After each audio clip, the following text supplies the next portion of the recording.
Yeah, babe. I'm not sugarcoating anything. Like, it was definitely hard. Would you rather have a hard 4 years or a hard 45 years of working? The girls that get it, get it. And if there's not any girls there, who's supposed to get it?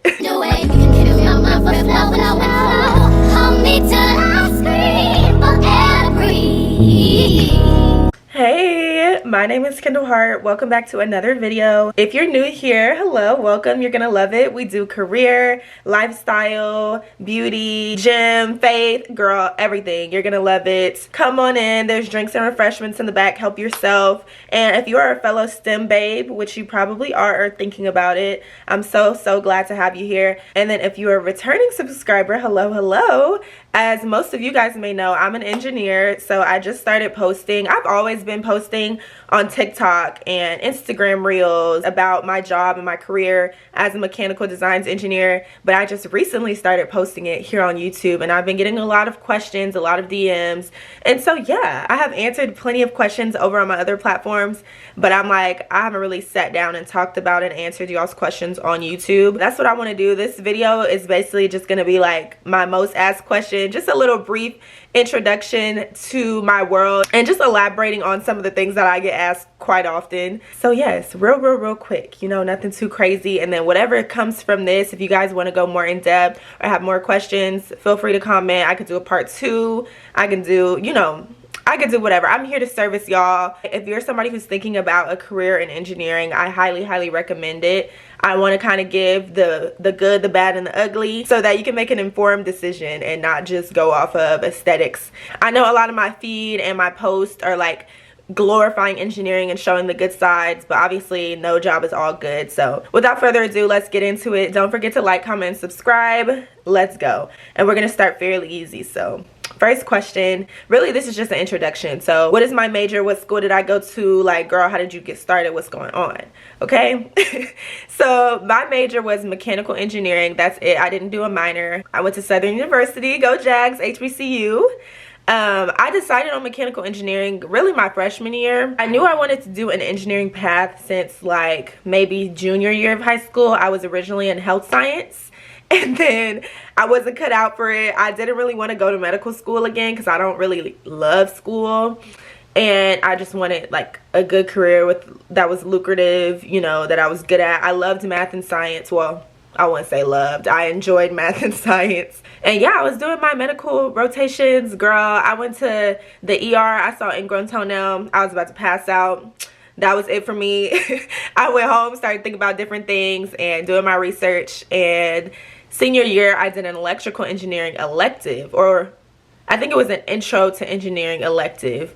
And whenever they were talking about it, for some reason, electrical engineering stuck out. So that's what I majored in my freshman year. And then my freshman year, I decided to switch after like talking to my mentors. There was a couple girls on my volleyball team at the time that were seniors that were graduating out that were mechanical engineers. I was asking everybody, like, I wanted to set my career up to be the best it could be. I found an advisor. He wasn't even my advisor. He literally was like, because it went alphabetical order. So he was like, I think he was probably like, I don't know, at the end of the alphabet. I was at the beginning, but he was one of my professors. So I was like, yeah, I like you. You're going to be my advisor. And funny story, we did like a whole advisor shift like my sophomore year, I think, where I actually formally switched to him as an advisor. Basically, the whole point of that is using my resources. I loved that mechanical engineering is so diverse. You can go into aerospace, automotive, you can go into oil and gas, energy, you can go into the medical field, you can go into sales and do like engineering sales, you can go into the beauty industry. You can literally do anything with mechanical engineering. Mechanical engineering mainly just focuses on the design, manufacturing aspect of anything. So if there's any sort of mechanical systems of it, then that's where we need mechanical engineers. So you can literally do anything, and I loved that because I wasn't decisive yet. Okay, so yes, that's how I decided on that. Intro's out the way. My next question that I get so often, which to me is like a no-brainer, but I feel like people are wanting like, okay, elaborate, like what classes did you take? You know, how was it hard? People really want to know, can they do this too? So I always get like, was it hard? How was college? Like, yeah, babe. I'm not sugarcoating anything. Like, it was definitely hard. I'm not gonna say no, it's not as hard as it looks. I mean, There's some super geniuses out there that will tell you it's not that hard, but for me it was hard. And I don't really like the word hard.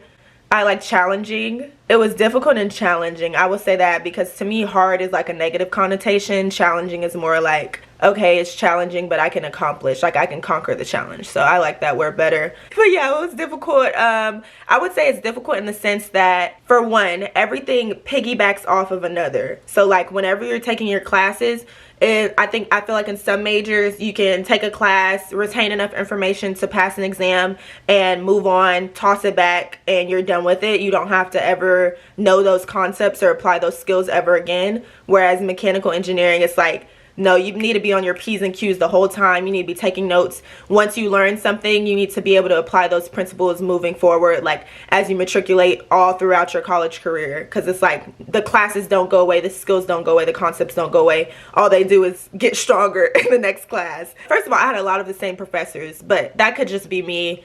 I think that's mainly more so me going to a small school, so it's like bandwidth wise, I gotta have same professors.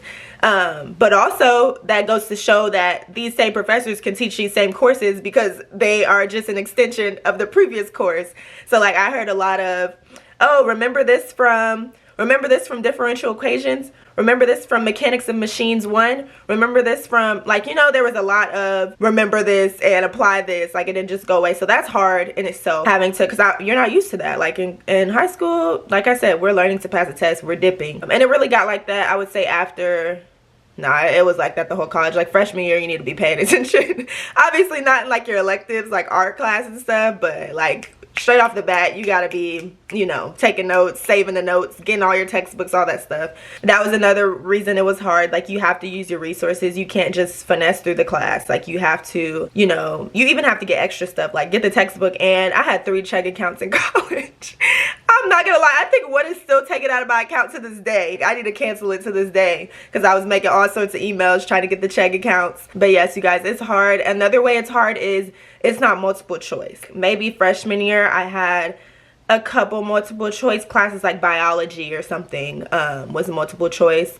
But after that, you have to know the concept. The problems were like pages and pages and pages of work, and how mechanical engineering, or really just, I feel like this goes for all engineering in general. Now I'm gonna try to do my best, the best I can to kind of like broaden this, but obviously I can only speak with detail to mechanical engineering.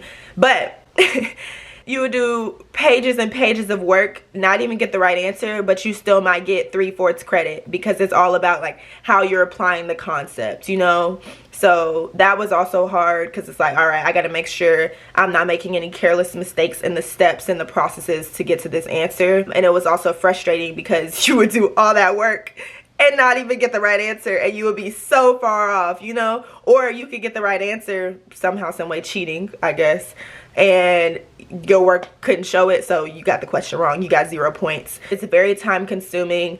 I will say, like, I'm gonna put a course overview. I'll go back through my courses in college of what I took, and I'll just put the name of them, and I'll link a PDF to that in the description box so that you guys could see specifically what courses you would probably take as a mechanical engineer. But off the top of my head, I should have went back and researched before I filmed this. My bad, guys, but I'm gonna have it in the description box.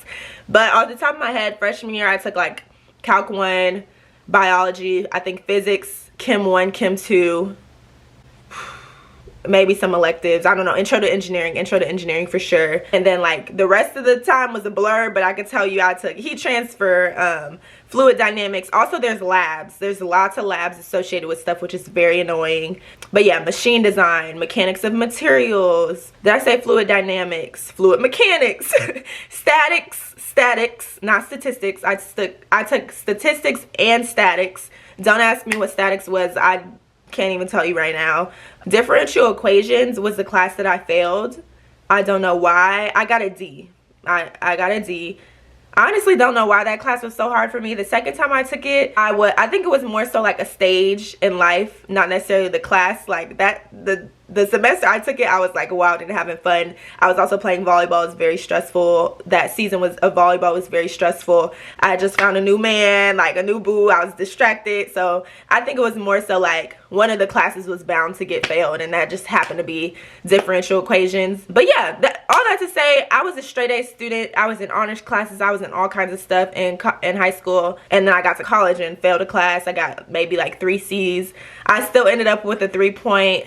I think I had like a 3.4 GPA, which is like I was an athlete and stuff. So you're gonna have to learn to not look for academic validation if you're a mechanical engineer, because C's get degrees and you come in as an A student expecting to get A's and B's, and you come out grateful that you got a C in that class. You know, like that's how challenging it is. I would say you have to have study groups for sure. You have to have a mentor for sure. And I could dive deeper into like how I actually went through college and the steps that I took if y'all want a different video, but this is just rough overview. You have to take notes. A lot of times they would literally, I'm gonna try to find an example of one of my test note sheets and insert a clip. Oh, I hope I could find one, because they would literally give us open note tests, and it would be like you could use one sheet of 8 by 11, and there was no blank spaces. Like, we did not play around. We got down, we did not play. We had every single inch of that paper covered, like in some sort of note, some sort of equation. So yeah, you have to dedicate a lot of time for it. It's challenging, but it's doable. If you stay on the right track starting off and you don't get behind, you'll be fine, okay? Don't let it stress you out. And the way that I thought about it, something that my mom has always taught me and instilled in me, and it stuck, it's 4 years of your life. Would you rather have a hard 4 years or a hard 45 years of working? You know, like the 4 years is hard, but once you graduate, you're gonna use less than 5% of what you learned in college. So just get through those 4 years, find a way to get it. College just teaches you how to think, okay? You're not gonna have to learn and do equations in the real world. In my job, we do equations, but we have softwares and stuff that we could just plug in the numbers to, and we just understand the principle. Yeah, you're not, it just teaches you how to think. It weeds out the people who don't have it in them, don't have that dog in them. I don't even want to say that. It just weeds out the people who maybe it's not for them. Engineering is not for everybody, obviously. So yeah, it is hard. But doable, okay? You can't be lazy, and you gotta make it happen. Another question that I get often is, do you need to do internships? So I guess this is from people, you know, that are in college considering internships. Yes, you do need to do internships. Like I said, not gonna sugarcoat anything for you guys. It's gonna be very hard to get a job, even if you have a high GPA, if you have no experience. I would almost argue that experience is more important than your grades, honestly. You can make up for not having the good grades if you have work experience being the internships, but I don't know if you could necessarily make up for not having the experience with your grades. I mean, you can, but it'll just be harder, you know? So yeah, I would definitely say do experience. And experience, like internships are good for you to help you and see what you want to do. Like I did one internship in construction, you know, it was all right, but I'm like, oh, let me try something different. Then I did another one in a power plant, and I like that better than, you know, the construction internship that I did. And then now where I'm working is oil and gas. So I think it helps you as well as a student trying to figure out what industry you want to get into, because like I said, mechanical engineering is so diverse. So yeah, internships are definitely important. I tell my mentees that you don't really necessarily have to do one your freshman year. I think that college is challenging. My advice, my personal live life side of me will say, if you don't have to, don't do it. You're gonna be working your entire career after you graduate. If you just want to enjoy your freshman year, cool. But your sophomore summer going into junior year and your summer going into senior year, you need to be having an internship. But if you don't have one freshman year, it's not the end of the world. If you want to, cool. If you want to stack that bread, cool. And also, that's the thing, like, you're in the mechanical engineering space, like those internships are going to be paying. Would you rather be working at Taco Bell in the summer making $9 an hour, not contributing towards anything, or would you rather be contributing towards your career, making connections, because your internships are also connections to help you get real jobs, and making bank? Because I think I was making like $26 an hour my first internship, and then of course they give you a housing stipend. You could go live somewhere fun if you want. So yeah, definitely do internships. And I did 2 more consecutive ones, like I went back to the same company sophomore junior year. So yes, do internships, please, please, please. Get that experience, meet connections. Then I guess we could talk a little bit about how to get internships, because I get this question a lot, or just how to get jobs. And this is, like I said, this is something that it's more of a one-on-one thing. It's catered to each person, to each school, to each situation. But I would say the best way is networking, obviously, like career fairs. Even if it's not just ones for your school, you could research, like, I don't know, mechanical engineering career fair. You can also leverage like clubs. Like if you're, let's say, if you're a civil engineer major, you could do ASC. If you're a mechanical engineering major, like me, I was in ASME, American Society of Mechanical Engineers. Those are like clubs that you can join in college.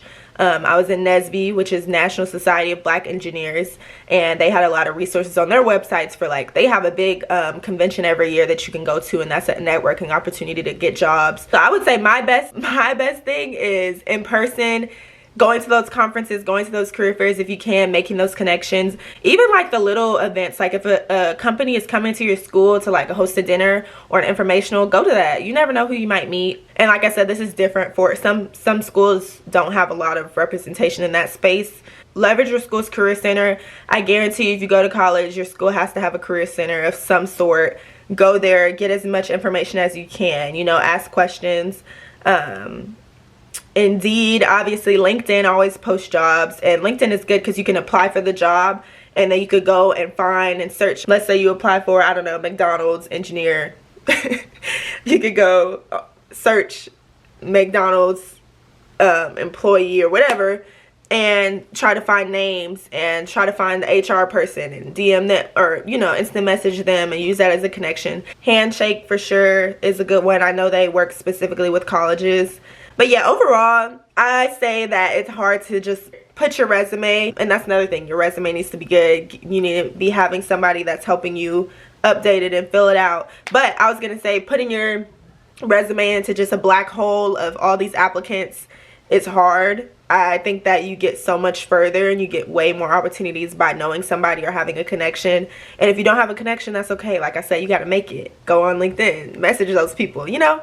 So that's kind of a little brief synopsis on how you get jobs. Like I said, I could talk more about it later. And then lastly, to wrap this up, I'm going to get into what I do now. Where do I work? Like, what's going on? What career did I decide? What industry did I decide to get into? If y'all watch my TikToks, y'all probably know I'm in oil and gas. As much as I'm following the parameters of my company's guidelines, I never want to like attach their name to anything just to protect myself. So that's all I'm gonna say is it's in oil and gas. You got Shell, you got Exxon, BP. Think of what other gas companies are out there that are like top dogs. Blue and red. Put two and two together. All right, moving on from that. But yeah, I work downstream oil and gas. So oil and gas is the industry. Within oil and gas, you can do upstream, midstream, downstream. There's a bunch of spaces that you can go into within oil and gas itself. So I'm in downstream, which is where we're actually like doing the refining process of the oil. Once it actually comes from the ground, we have to refine it and, you know, get it ready to sell. So I work at a refinery. And I am a designs engineer, which is basically a technical support engineer. And it's a little bit hard because, you know, when I am doing my TikToks and stuff, I can't really film out in the refinery when I go out there. But yeah, so whatever goes wrong in the plant, we don't have to go out there, wrench and hard hat and fix it, but we do have to go out there, assess the job, assess the situation. We provide work task instructions to operations, and those are the people who are doing the hands-on work.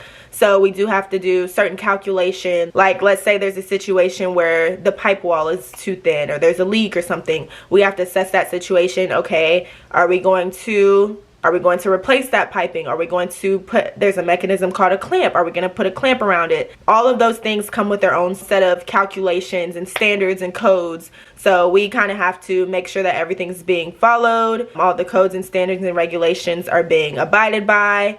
And we will take pictures, we'll mark up drawings, we'll send off the drawings to our drafting department to be turned into formal documentation. We will work with like our process engineers, our electrical engineers. If there's any scope that pertains to them, we'll work to order the material that we need. For instance, if there's a valve that needs to be replaced, we have to scope out the valve and get that material ordered. So there's just a lot that goes into it. We also field questions every day, like from operations to along with putting together our work order packages, and that's just routine work. We also have turnaround periods where basically they're shutting the entire plant down because plant's running. There's certain jobs that you could do on the run while it's running and it's safe and, you know, there's no issues, and there's certain jobs that, okay, we can't do this right now. We have to put this in our outage scope and get this done when the plant's down.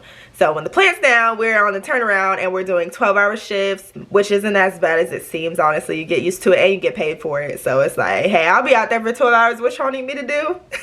Which, yeah, it sucks, but I'm just saying you get compensated for it. So you'll get over it pretty quickly when you get that check. And we're working 12 hours because every second that the plant is down, we're losing money. So we're trying to get all these jobs done, all hands on deck to get it back up and running. We work a lot with contractors and, you know, making stuff happen. There's a contractor for literally everything, all aspects of the refinery. So yeah, that's what I do in a nutshell. I do enjoy it. I like that it's hands-on. It's not boring. Like, I could go out to the field, drive around, look at stuff if I want. I'm not just sitting in my office like mundane, typing all the time. It is very like, get it out the mud. I'm wearing fire retardant clothing. You know, I have my hard hat on, my H2S monitor. I'm in like a refinery, so that could be a little off-putting to some people. I'm not gonna be there forever, I know that. This is kind of like field engineer, get it out the mud, then later on I could do more of an office job, project management.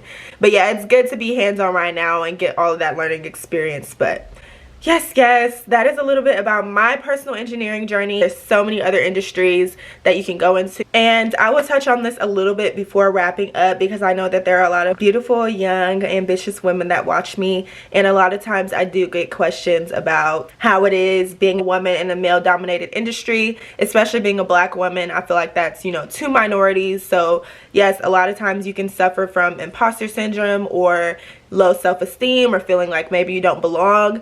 And so yeah, just to speak to that a little bit, because I said I would be transparent and give a little insight, just to speak to that a little bit. Yes, imposter syndrome is very, very real. I'm actually going to do a heart-to-heart about that in the near future, so I won't get too deep. But I would say it's overcomable, if that's a word. Like, it is okay. You learn to adapt, you learn to adjust. I don't think it's as bad and scary as it seems. And I also am a firm believer of not letting things have power over you. So yeah, like I could say, yeah, it sucks, I'm the only girl. I think there's like, what, 50 of us engineers and like 3 women. That is like a lot, you know, and it can cause you to feel out of place. There's a lot of times where I know people will literally assume I'm a man. They'll call me sir on the phone, or like, you know, they'll be shocked. There's been a few like microaggressions of people telling me that I'm an intern, or like being confused, asking who's my boss. Like, I remember I went to somebody one time. I was like, hi, like, how are you? You know, we're talking about the job. They're like, oh, I'm good. Like, looking around, I'm like, because we were supposed to meet. And I'm like, I was like, so you want to go ahead and walk it out? They're like, yeah, I'm waiting on the engineer. Who are you? And I'm like, I'm actually the engineer. How are you doing? And they're like, oh, okay. Are you an intern? I'm like, no. I'm an engineer. But it's like, okay, you know, maybe if optically I look different, that wouldn't be the conversation that we had, you know? So yeah, there's been, and I have a bunch of little things like that I can get into a rabbit hole about. Finding my community. There's a lot of employee network groups that I've joined. I have found a mentor, you know, an older woman that has been through it. She's been in her career much longer than I have, and she's kind of on the path that I want to do. She's in project management, and you know, I found her, used her as a resource, built a bond with her. We could talk about things maybe the men in the office don't get, you know. Finding your connections within your workplace, like, you're gonna have to do a little bit more, unfortunately, as a woman in a male-dominated industry, because it's like the guys, they just get along. Guys already are good at making friends, so they just come in and like, oh, that's my coworker, cool, you fish, you hunt, da-da-da-da, and they, you know, they have things in common. Whereas me, I'm gonna have to search and find, you know, those resources that I have in common, because there's just not that many of us, you know. Like, the girls that get it, and if there's not any girls there, who's supposed to get it? But you know, once you find those people, you'll start to gravitate towards them, and they'll give you a certain sense of comfort. I think another thing is like feeling like people have preconceived notions of you, and with that, it's just like, okay, just do your best, you know. That's all you can do.